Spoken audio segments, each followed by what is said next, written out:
안녕하세요, 가치아입니다. 2월 13일 월요일 국내 시장이 마감되었습니다. 자, 오늘도 시장이 그렇게 좋진 않았어요.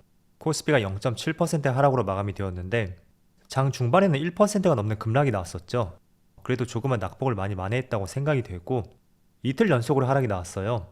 물론 금요일은 코스닥이 조금 더 낙폭이 컸었다면 오늘은 코스피의 낙폭이 조금 더 강했던 것 같습니다. 이어서 코스닥을 보면 자, 코스닥은 그래도 소폭의 빨간불로 돌려서 마무리가 되었어요. 그래서 이틀 동안의 흐름이 그렇게 썩 좋진 않은 것 같고요. 추가적으로 코스피 상위 종목들을 한번 살펴볼게요. 자, 코스피 상위 종목들을 먼저 보면 오늘은 상승했던 종목이 많지 않은 것 같아요. 그래도 삼성전자는 장 막판에 빨간불로 돌려세웠고 오늘은 2차전지하고 플랫폼 기업들, 물론 하이닉스까지 많은 업종들이 좋지 못했습니다. 그리고 코스닥은 자, 코스닥은 그래도 2차전지 소재 쪽은 여전히 좋은 흐름이 나오고 있어요. 페베터리 쪽도 마찬가지고요. 그리고 SM 같은 경우에는 어느덧 코스피 시총 9위까지 상당히 많이 올라왔습니다. 카카오와 하이브의 지분 경쟁 이슈가 있었죠. 그래서 그런 부분이 작용을 하고 있는 것 같고 그럼에도 불구하고 여전히 2차전지 관련주는 오늘도 좋은 흐름이 나왔습니다. 이어서 코스피의 수급을 보면 자, 이틀 연속 시장이 좋지 못했지만 외국인의 순매도는 나오지 않고 있어요. 다만 기관 쪽에서 이틀 동안 1조 원 규모의 순매도가 나왔고 이게 시장에 많은 급락을 초래했던 것 같아요. 그리고 코스닥은 자, 코스닥도 마찬가지로 최근 들어 기관의 매도세가 거칠죠. 때문에 최근의 주식시장의 흐름은 외국인보다는 기관의 역할이 컸다고 생각이 됩니다. 그리고 삼성전자는 여전히 오늘도 외국인의 많은 수급이 들어왔고 1,400억의 매수세가 들어왔네요. 반대로 하이닉스는 외국인의 많은 순매도가 나왔어요. 최근 한 달 동안을 살펴봐도 가장 많은 순매도라는 것을 알 수가 있고 이럴 경우에는 내일 수급을 필히 한번 체크를 해봐야 되겠죠. 그리고 어제하고 오늘 급락이 나왔던 카카오는 기관과 외국인의 수급이 참 좋지 못해요. 아무래도 SM 지분 경쟁 이슈에서 하이브에 밀렸던 것이 컸던 것 같고요. 상당한 매도 물량이 나오고 있습니다. 그리고 삼성 SDI는 마찬가지로 오늘 하락이 나왔지만 여전히 외국인의 순매수가 들어오고 있고 수급이 정말 견조한 것 같습니다. 자, 이어서 주체별 매매 동향에 대해서 살펴보도록 하겠습니다. 2월 13일 외국인이 가장 많이 매수한 종목은 삼성전자, 삼성 SDI, 기아, 에코프로비엠, 현대두산인프라코어 이렇게 5종목을 매수했고 오늘은 업종들을 다 골고루 매수를 했었네요. 그리고 기관의 LNF, 메디톡스, 삼성중공업, SM, SK텔레콤 이런 종목들을 각각 매수했습니다. 자, 이어서 해외 증시를 볼게요. 이틀 전 영상에서 보셨듯이 미국 증시는 큰 문제없이 마무리가 되었어요. 하지만 오늘 코스피를 중심으로 시장이 조금은 흔들리고 있는데 주변 아시아 시장의 흐름을 한번 살펴볼게요. 우선 일본 니케이는 0.9% 하락이 나오고 있고 대만은 0.3%, 중국 상해지수는 0.6%의 상승이 나오고 있습니다. 그래서 전체적으로 중국 증시를 제외한다면 아시아 시장 흐름이 좋지 않은 것 같고요. 그리고 장중의 나스닥 선물지수를 보면 지금 촬영 시점이 오후 2시가 조금 넘었거든요. 현재 0.4% 하락이 나오고 있습니다. 그래도 이게 많이 회복을 한 거예요. 여기 보시면 장 초반만 하더라도 1% 가까운 급락이 나왔었죠. 그래서 오전장의 국내 증시 흐름이 참 좋지 못했었고 그래도 어느 정도 회복을 해주었기 때문에 코스피는 조금은 아쉬움이 있다고 해도 코스닥은 많이 만회를 했던 것 같습니다. 자, 그리고 오랜만에 환율하고 원자재 가격 추이에 대해서 한번 살펴볼게요. 먼저 환율을 살펴보면 환율이 지난 10월쯤에 고점을 형성하고 거의 3개월가량 급락이 나왔어요. 하지만 지난주부터 환율 흐름을 보면 지난주에 한 차례 빨간 양봉이 들어왔었고 또 3% 가까운 큰 상승이 나왔습니다. 그리고 이번 주에도 환율이 거의 1% 가까운 상승이 나오면서 이번 주를 시작을 했어요. 그래서 급속하게 내려갔던 환율이 최근 들어서 지난주부터 조금은 반등하는 모습이 나오고 있고 이럴 경우에는 외국인의 수급도 마냥 계속 매수로 이어질 수 있는지 그 부분도 살짝 의심을 해봐야 될 것 같아요. 어쨌든 환율이 이렇게 많이 하락하면서 외국인의 수급도 많이 들어왔었고 또 지수도 일정 부분 상승이 나왔어요. 하지만 토요일에도 말씀드렸듯이 지금은 단순히 기대감 하나로만 상승이 나왔잖아요. 하지만 여기서 본격적인 상승이 더 나오기 위해서는 단순히 기대감에 그치지 않고 그게 정말로 개선이 되는지도 계속 추가적인 지표들이 나올 필요가 있는 것 같아요. 가령 이런 거죠. 작년에는 경기 침체 우려감이 상당히 컸었고 그래서 경기가 경착륙할 것이라는 의견이 상당히 많았습니다. 하지만 오래 접어들면서 경착륙에서 연착륙 쪽으로 약간의 무게추가 옮겨가고 있어요. 그리고 연착륙을 넘어서 무착륙까지도, 무착륙도 가능할 수 있다는 소수의 의견도 새롭게 나오고 있습니다. 그래서 단순히 이런 것들은 지금 기대감이에요. 그래서 그에 따른 시장의 상승이 나왔지만 이게 기대감을 조금 더 받쳐줄 수 있는 팩트적인 내용들, 그런 것들이 받쳐주지 않는다면 또 어느새 시장을 얼어붙을 수도 있는 가능성도 공존하는 시점입니다.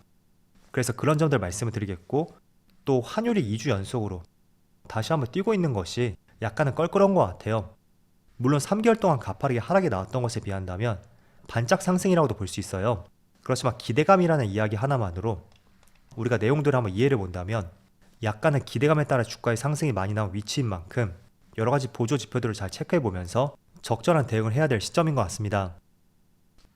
그리고 이어서 국제유가를 보면, 자, 국제유가는 확실히 지금 WTI 기준으로 70달러 초반에서 80달러 초반까지 이 하단 박스권을 또 맴돌고 있어요.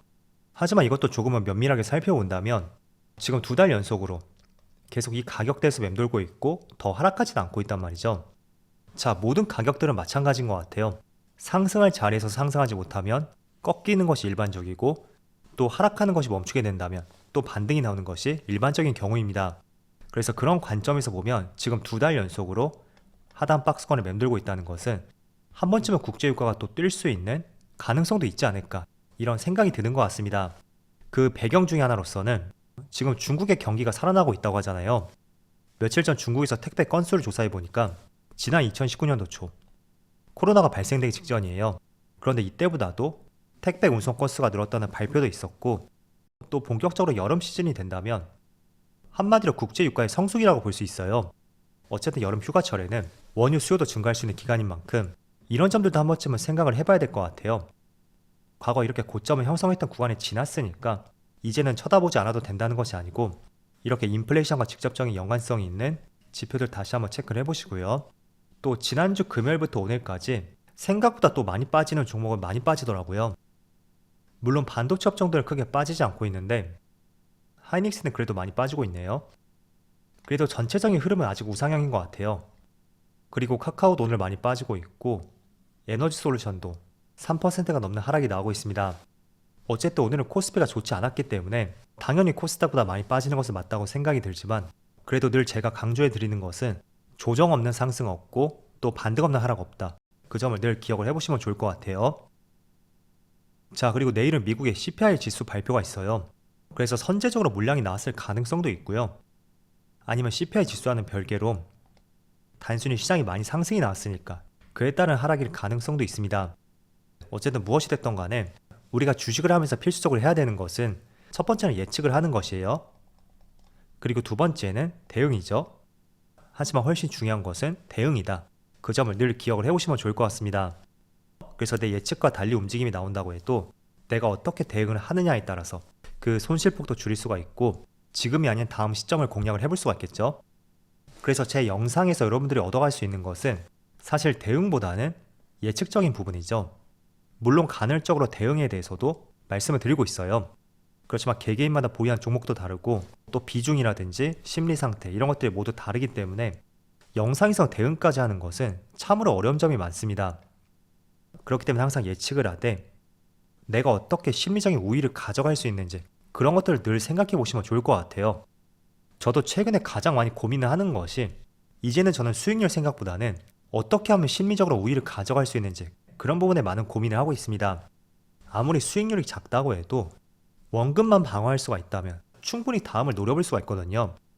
그래서 수익률이라는 것은 너무 여기에 목매이면 공격적인 투자도 할 수도 있고 심리적인 부분에서 지고 들어가는 것 같아요. 그래서 이런 부분을 조금 이겨내기 위해서는 확실히 가장 중요한 것이 비중, 내가 얼만큼의 비중을 들어갔는지, 그게 정말 중요한 것 같고, 가령 이런 거죠. 내가 A라는 종목을 매수했는데 50% 비중으로 처음 매수한 것과 10%, 오늘처럼 코스피 급락장이 나올 때 어떤 경우에서 더 내가 심리적으로 평온할 수가 있는지, 당연히 후자라고 볼 수 있잖아요. 그래서 그런 점들도 늘 고려해 보시고요. 또 두 번째는 여유를 갖는 것 같아요. 이것도 예시로 말씀을 드린다면, 제가 토요일에 지금 코스피 지수가 RSI 지표로 봤을 때 코스닥도 마찬가지고요, 약간은 과열권 구간이라고 말씀을 드렸어요. 자, 이렇게 과열권 구간에 접해 들었을 때는 굳이 내가 원하는 매수 타점에 왔다고 해도 무조건 매수할 필요는 없다는 거죠. 한 번쯤은 내 매수 타점에 들어왔다고 해도 지수의 위치가 별로기 때문에 매수를 쉬어볼 수도 있고, 또 내일은 FMC가 있는 만큼 어떤 변동성이 나올지도 모르잖아요. 그래서 그때 이후로 매수해보자, 이렇게 마음의 여유를 가져보는 것이 주식시장에서 심리적으로 내가 우위를 점할 수 있는 가장 큰 두 가지 요소인 것 같아요. 그래서 여러분들도 수익률보다는 내가 어떻게 원금을 지킬 수 있는지 그런 부분에 많은 시간을 투자해 보시고요. 스스로도 연구를 해보신다면 좋을 것 같습니다. 자, 내일은 제가 오후 3시쯤에 외부 미팅이 있어요.